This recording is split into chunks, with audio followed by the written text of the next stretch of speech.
Министерот Дамјан Манчевски ќе ја намалува администрацијата, но ветува дека откази ќе нема. Ќе ги мотивира службениците доброволно да се префрлат во приватниот сектор. Не одговори кога и на кој начин тоа ќе се случи. Само напомена дека процесот ќе заврши до крајот на годинава. Тоа ќе биде комуницирано и со нив, ништо нема да е изненадување. Начинот на кој што тоа ќе се прави, пред да го направиме, ќе биде комунициран. Навистина нема потреба од ништо да се плашат и стравуваат, се ќе биде на нормално со доброволно, но факт е дека нешто мора да направиме во делот на реформа на системот и оптимизација на вработените во јавниот сектор.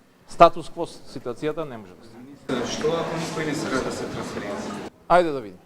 И додека министерот најавува намалување на обемот на администрацијата, признава дека нема доволно кадар за преговори со ЕУ и најавува дека ќе бара експерти надвор од администрацијата. Од друга страна, постојано се објавуваат огласи за нови вработувања. За само една година регистрирани се 3346 повеќе вработени во јавниот сектор. Манчевски вели дека новите вработувања биле оправдани. Вработувањата се однесуваат во делот на образование, во делот на труд, социјална политика, градинките и центрите за социјална работа и во здравството, значи во оние области каде што имавме заедниче детектирано дека постои недостаток.